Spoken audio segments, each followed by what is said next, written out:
What's up, everybody? This is Marc Lamont Hill. I'm at the National Museum of African American History and Culture. We Act Radio. Do something.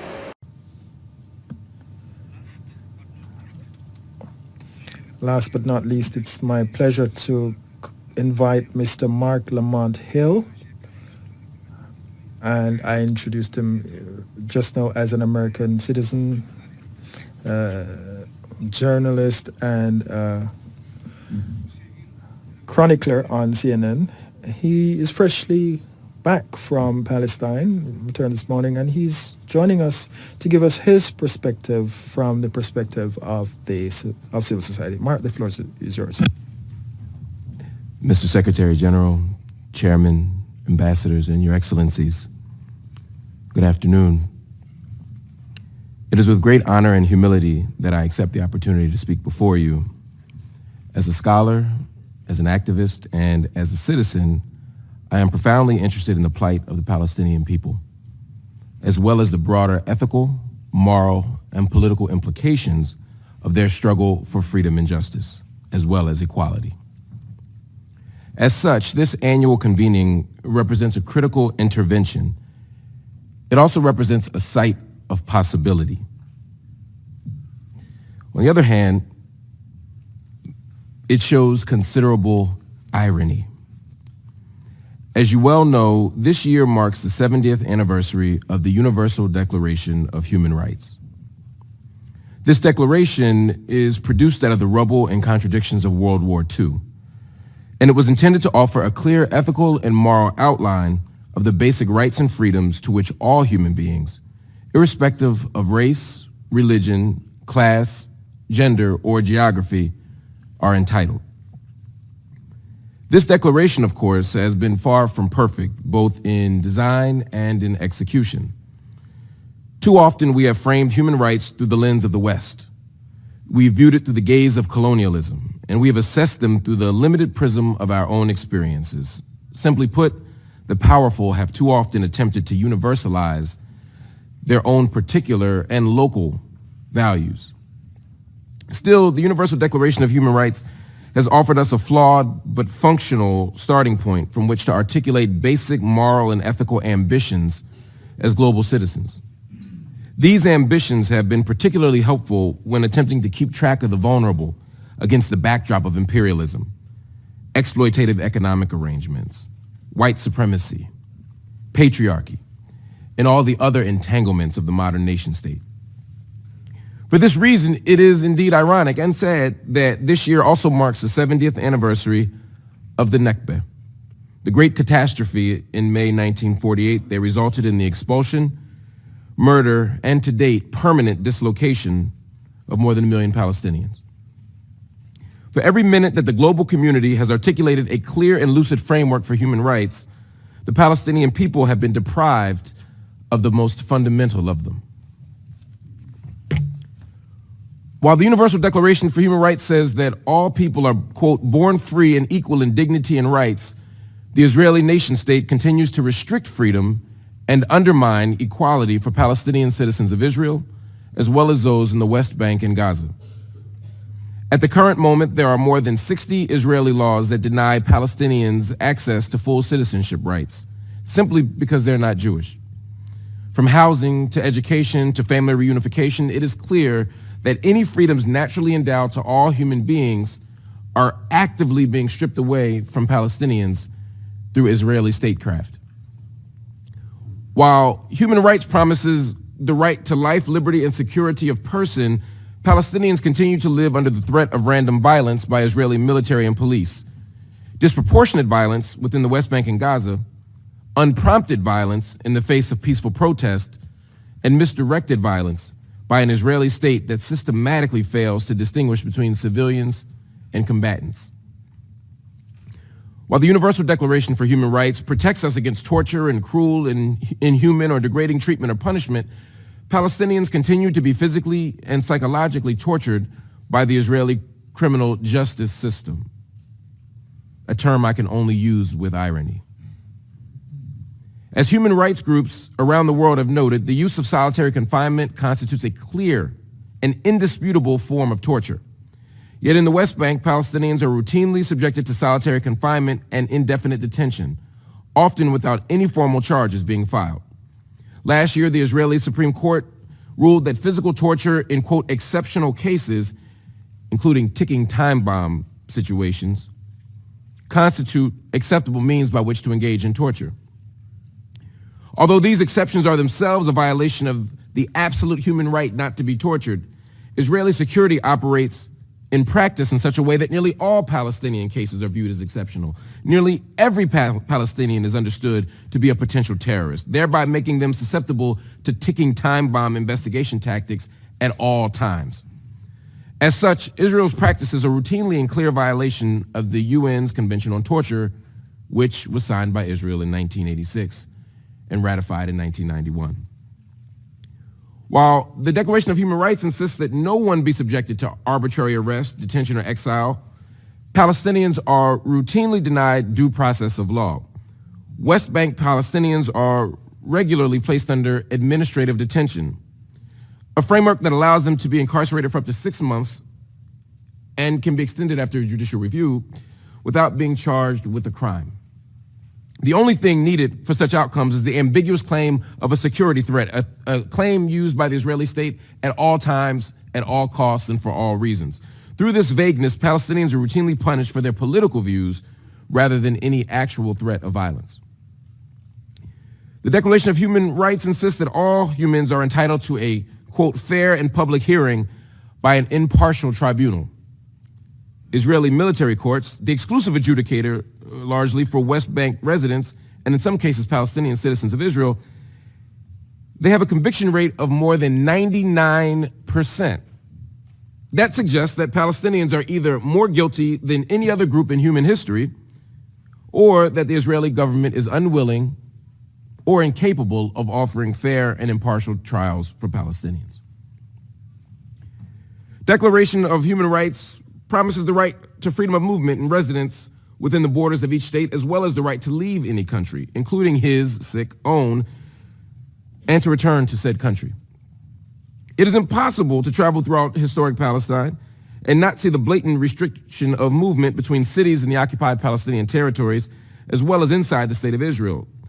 Standing checkpoints, temporary or flying checkpoints, annexation walls, and other security barriers prevent Palestinians from moving freely, both within areas legally designated by the Israeli government and co-signed by the Palestinian Authority under the terms of Oslo.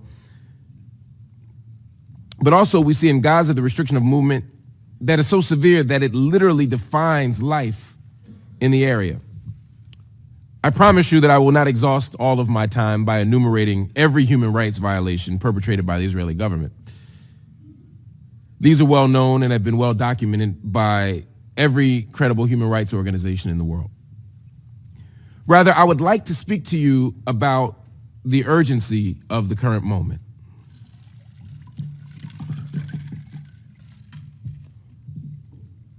Forgive my thirst. I literally just got off of a flight from Palestine to come to address you this morning, and I was boycotting the Israeli water, so I was unable to quench my thirst. But thank you for your indulgence, or for indulging me, rather. As we speak, the conditions on the ground for Palestinian people are worsening. In recent decades, the Israeli government has moved further and further to the right, normalizing settler colonialism and its accompanying logics of denial, destruction, displacement, and death. Despite international condemnation, settlement expansion has continued. At the same time, home demolitions and state-enforced displacement continues to uproot Palestinian communities. For Gazans, the 11-year Israeli and Egyptian blockade by land, air, and sea has created the largest open-air prison in the world. With only 4% potable water, electricity access that is limited to 4 hours per day, 50% unemployment, and the looming threat of Israeli bombs, Gaza continues to constitute one of the most pressing humanitarian crises of the current moment.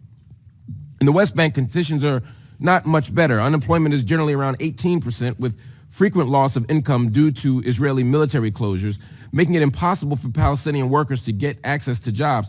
Settlements and the extra land allocated for them, as well as closed military zones and other restrictions, make it impossible for Palestinian towns to grow. And in the midst of it all, Prime Minister Netanyahu's administration has become increasingly indifferent to critique, censure, or even scorn from the international community for its practices. Perhaps the most glaring example of this indifference, as well as the urgency of the current moment, is the recently passed nation-state law. Through this basic law, the Israeli state has officially rejected Arabic as an official state language. It has described settlement expansion both inside and outside of the Green Line as a national value, and it has reinforced the fact that Israel is not a state of all of its citizens. As an American, I am embarrassed that my tax dollars contribute to this reality. I am frustrated that no American president since the start of the occupation has taken a principled and actionable position in defense of Palestinian rights. And I am saddened, though not surprised, that President Trump's administration has further emboldened Israel's behavior through its recent actions. In May of this year, President Trump officially moved the U.S. Embassy to Jerusalem, which he recognized as the undivided capital of Israel. This choice not only flew in the face of international law and precedent, but also constituted a powerful provocation and a diplomatic death blow. In late August, President Trump then permanently reneged on America's commitment to funding UNRWA, a move that now leaves millions of Palestinian refugees in medical, economic, and educational peril. Moreover, the move serves as a political strong-arm tactic, whereby the United States is unilaterally attempting to resolve, through the Trump administration, the final status of Palestinian refugees. While President Trump's policies have been the most dramatic, it is important that I stress to you, to reiterate to you, that they are not wildly out of step with American policy. Cuts to UNRWA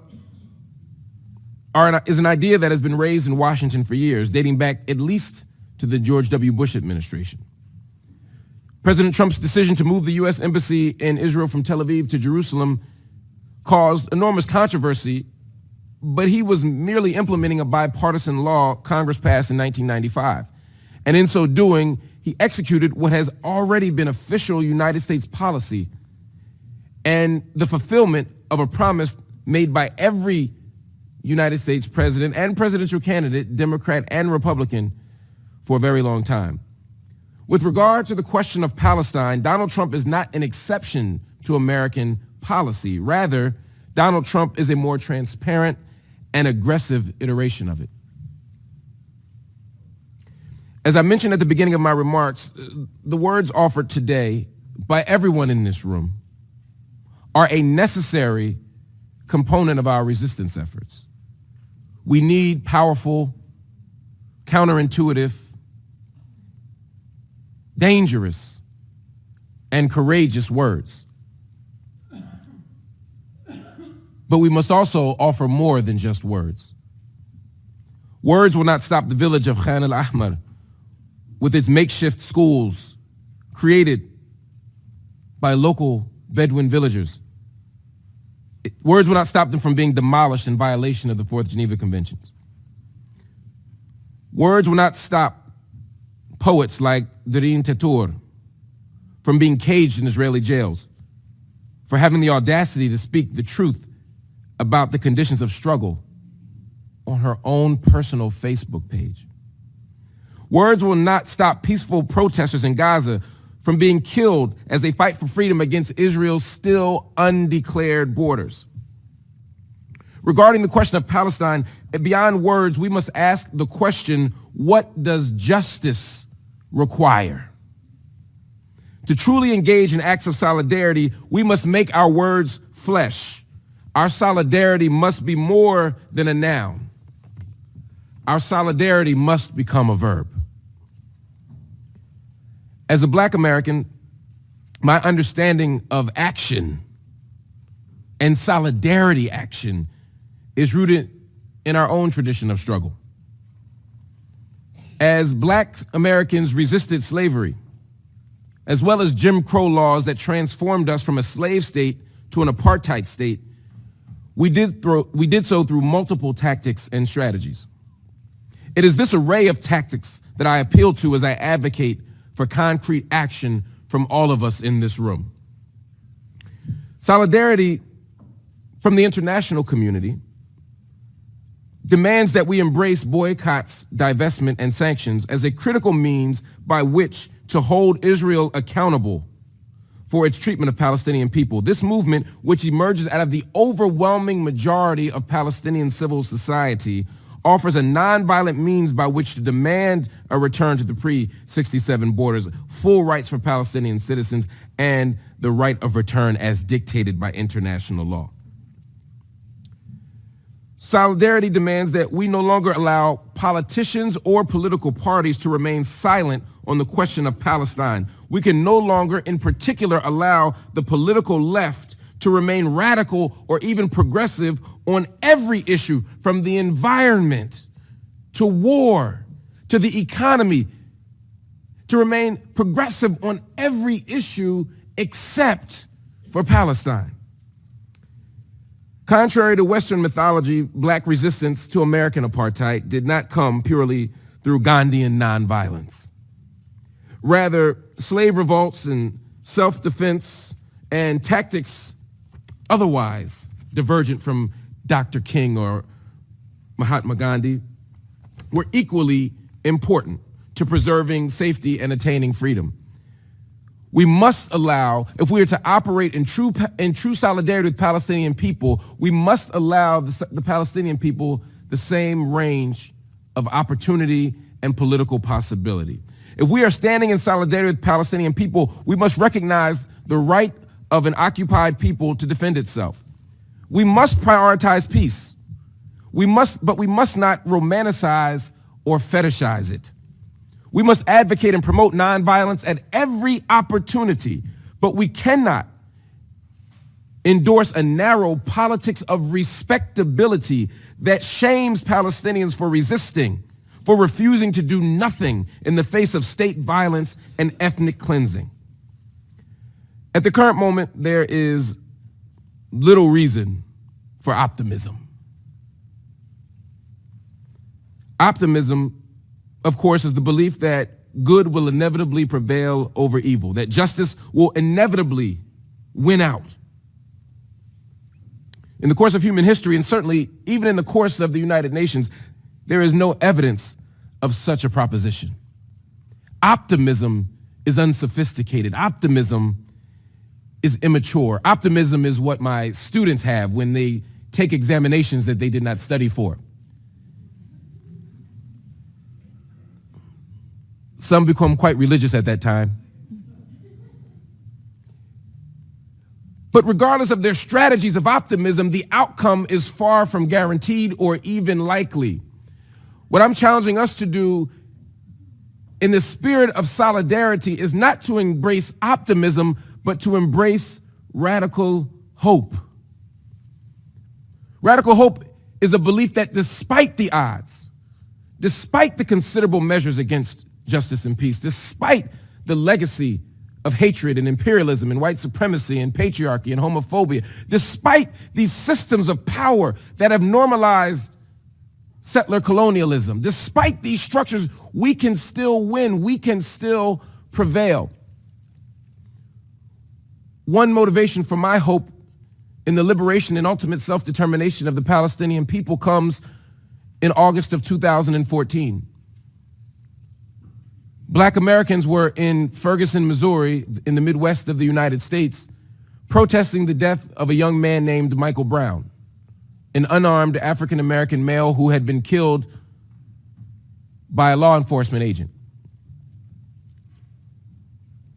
And as we protested, I saw two things that provided hope for the Palestinian struggle. One was that for the first time in my entire life of activism, I saw a sea of Palestinian people. I saw a sea of Palestinian flags in the crowd saying that we must form a solidarity project. We must struggle together in order to resist, because state violence in the United States and state violence in Brazil and state violence in Syria and state violence in Egypt and state violence in South Africa and state violence in Palestine are all of the same sort. And we finally understood that we must work together and not turn on each other, but instead turn to each other.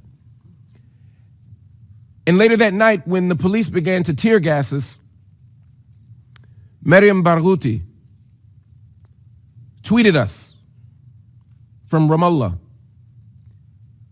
She, along with other Palestinian youth activists, told us that the tear gas that we were experiencing was only temporary. They gave us tips for how to wash our eyes out. They told us how to make gas masks out of T-shirts. They gave us permission to think and dream beyond our local conditions by giving us a transnational or a global solidarity project.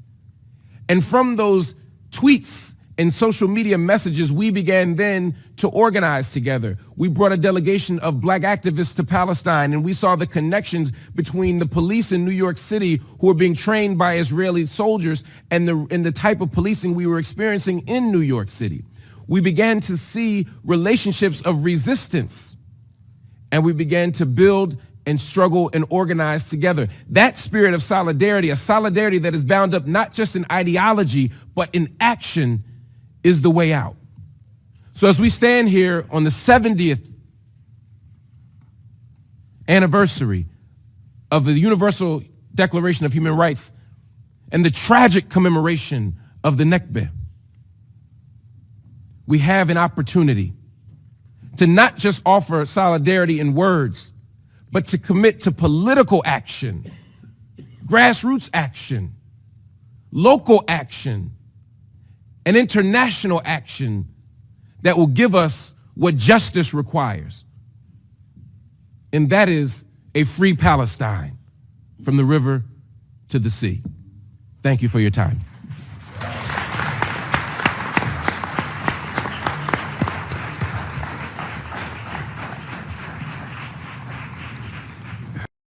What's up, everybody? This is Marc Lamont Hill. I'm at the National Museum of African American History and Culture. We Act Radio, do something.